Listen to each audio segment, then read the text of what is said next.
Mujasimah musyabihat, dasar koplak palanya. Permasalahannya Wahabi itu menyamakan makna sifat Allah dan sifat makhluk. Yang beda hanya kaifiahnya.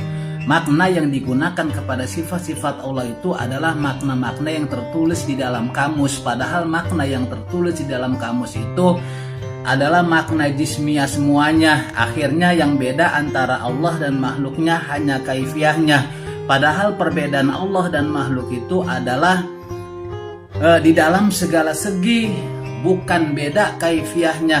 Karena yang berkaifiah itu hanya makhluk, sedangkan Allah tidak.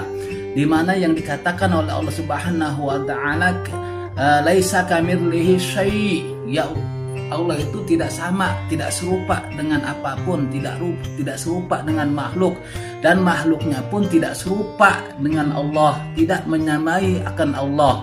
Inilah yang ditolak begitu.